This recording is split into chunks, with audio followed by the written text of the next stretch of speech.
બૂમો પાડી પાડીને થાકી જઈએ અને અમુક માણસો એમ કહે કે રામ બ્રહ્મ નથી, તો એમાં રડવાનું શું? આ તો કલિયુગ છે. શિવ ન સમજાવી શકે તો જીવનું શું? જીવની કેટલી શક્તિ? સતી સતત ઇનકાર કરે. અને વિદ્વાનોએ બરાબર કહ્યું, દુનિયા આખીને સમજાવી શકાય, 3 જણને ન સમજાવી શકાય. પત્ની, પાડોશી અને પિતરાય. આને સમજાવવા બહુ કઠિન. પત્નીને ન સમજાવી શકાય. બધાને આપણે કહી શકતા હોઈએ, સલાહ આપતા હોઈએ, ઉપદેશ કહેતા હોઈએ, પણ પત્નીને કહેવા જઈએ તો એમ કહે કે એ બધું તમે બહાર રાખજો, અહીંયા રહેવા નહીં સાંભળે. દુનિયા પગે લાગતી હશે આપણને, પણ પાડોશીઓ આપણી સામે આમ કઈક જુદી જ રીતે જોતા હશે કે આ શું આમાં જોઈ ગયા છે, બધા આવી આવીને પગે લાગે છે, આમાં છે શું? પાડોશીને મેં ગઈકાલે કહ્યું ને, બહુ તકલીફ હોય પાડોશી. અને ત્રીજું પિતરાય. જગત પ્રશંસા કરતું હોય પણ પિતરાઈઓ જુદો પ્રચાર કરતો હોય કે અંદરની તમને ખબર ન હોય, અંદરનું અમે જાણતા હોય, સાથે અમે મોટા થયા છે. શિવજી નિષ્ફળ ગયા. અથવા તો અહીંયા ઉપદેશ શબ્દ વાપર્યો છે એટલે મને એમ લાગે ઉપદેશ બહુ સફળ નથી થયો. કારણ કે ઉપદેશ ઉપરથી લાદવાની વસ્તુ છે અને બોધ અંદરથી પડેલાને પ્રગટાવવાની વાત છે. આ દેશમાં બોધ સર્વગ્રાહી રહ્યો છે. બોધ એટલે ઉપર નાખવાનું નહીં, પડ્યું તું વજન ઉઠાવી લેવાનું, પ્રગટ હો ગયા. બસ એટલા માટે આ દેશ બોધને સ્વીકારે છે. ઉપદેશ એક તો વજન હતો, એમાં પાછી વળી પછી આમ કરો, આમ કરો, આમ કરો, લાદવાની વાત નહીં. તુજ મેં હૈ, આટલો વજન હું લઈ લઉં, જે પડ્યું છે ખોલી જાય. સતીને ઉપદેશ આપવાની વાત નિષ્ફળ ગઈ. શંકરજી એમ કહ્યું કે દેવી, એક તો તમે સંદેહ કરો છો એ બરાબર નથી, આપનો નારી સ્વભાવ છે, છતાંય તમે જો મારું કહ્યું ન માનતા હો તો એક ઉપાય છે. હું આ વડલાની નીચે બેઠો છું, સ્મરણ કરું છું, તમે જઈને પરીક્ષા કરો, બ્રહ્મ છે કે મનુષ્ય, તમારી રીતે નક્કી કરો. પણ એક વસ્તુનો ખ્યાલ કરજો, જેની પરીક્ષા કરવા જાઓ છો એ ફરી કહું છું સાક્ષાત બ્રહ્મ છે, વિવેક ન ચૂકશો. સતી કબૂલ થયા. બુદ્ધિ પ્રધાન વ્યક્તિ હોય ને એ પરીક્ષાથી જ માને. એ માપ એમ નિર્ણય કરે કે હું આનું કસોટી કરી લઉં, પછી ખબર પડે શું થાય. સતી તૈયાર થયા. શંકરજી એક વૃક્ષની નીચે બેસી ગયા. એમને એમ થયું કે મારા કહેવાથી જેનો સંશય ન ગયો, આ તો વિધિ વિપરીત થઈ રહ્યું. પણ શંકરજીને થયું કે આની પાછળ પણ શું સરળતા હશે શંકરજીની, આની પાછળ કઈક પ્રભુની પ્રેરણા છે. હોઈ સોઈ જો રામ રચી રાખા, કો કરી તર્ક બઢાવઈ શાખા. હું શું કામ ખોટા તર્ક વિતર્ક કરું, પ્રભુની જ પ્રેરણા હશે. આટલું કઈ શંકરજી વૃક્ષની નીચે બેસી. માણસના પૂરેપૂરા પ્રમાણિક પ્રયાસો જયારે પૂરા થઈ જાય કોઈ વ્યક્તિને સમજાવવાના, અને છતાંય જો સમજણ ના આવે તો માણસે પછી આ ચોપાઈનો આશ્રય લેવો જોઈએ. હોય અહીં સોઈ જો રામ રચી રાખા, પ્રયાસો કરી લેવાના. હવે પ્રભુની ઈચ્છા. मीन प्यासी बहुत सुंदर पंक्ति है. रघुवर तारी मरजी भगवन, रघुवर तारी मरजी भगवन, रघुवर तारी मरजी.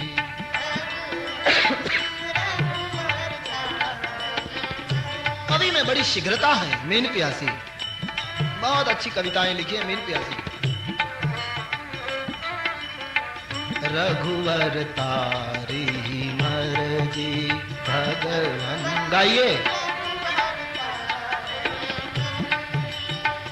तू धारे ते साचू भगवन, तू धारे ते साचू भगवन, तू धारे ते साचू भगवन, तू धारे करवी थाली अर्जी. रघुवर तारी मरजी भगवन, रघुवर तारी भगवन, रघुवर तारी मरजी.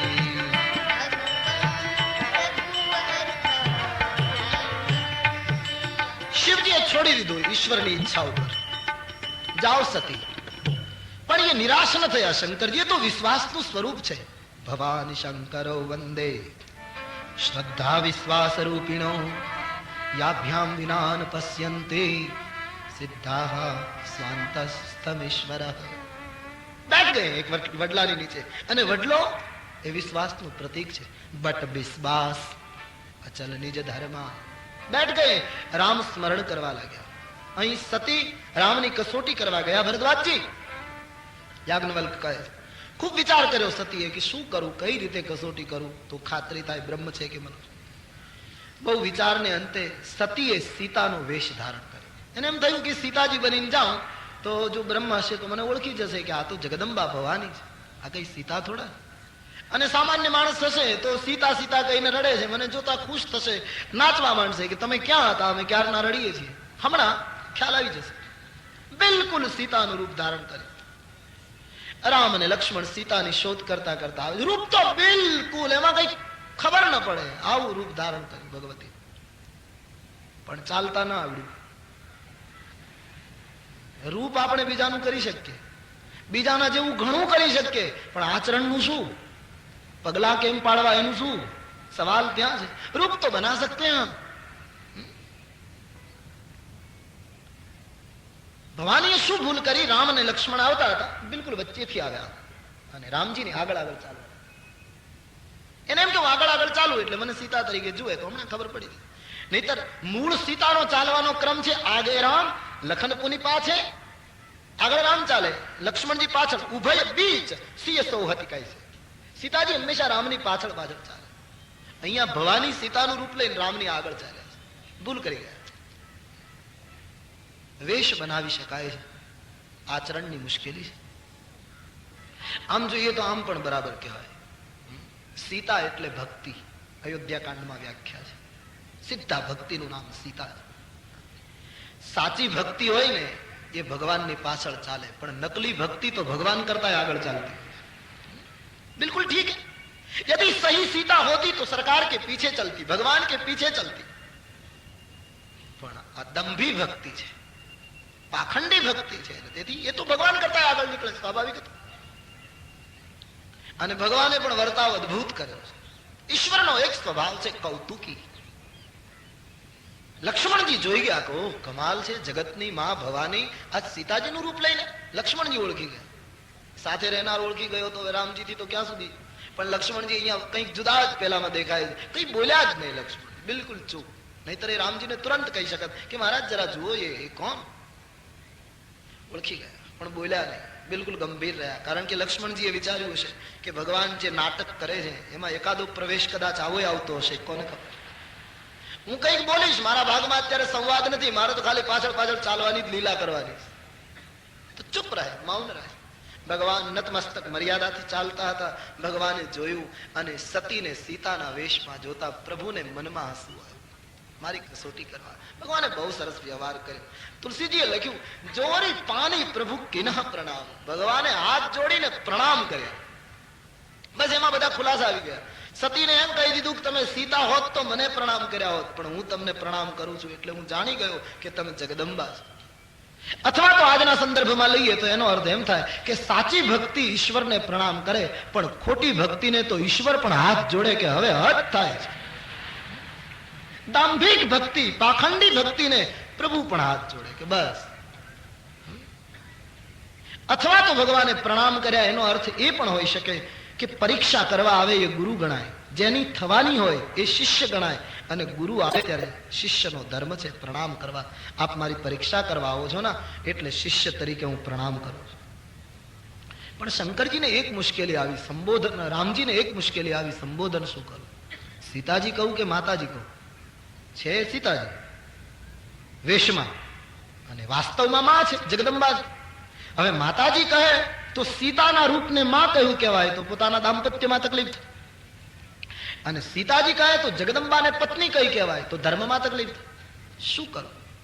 ભગવાને ત્રીજો નિર્ણય, બહુ સુંદર નિર્ણય કર્યો. ન સીતાજી કયા ન માતાજી કયા, હાથ જોડીને કહ્યું, મારા પિતા શંકર ક્યાં છે? તમે એકલા કેમ? આમાં બધા ખુલાસા આવી ગયા. મેરે પિતાજી કહા હૈ?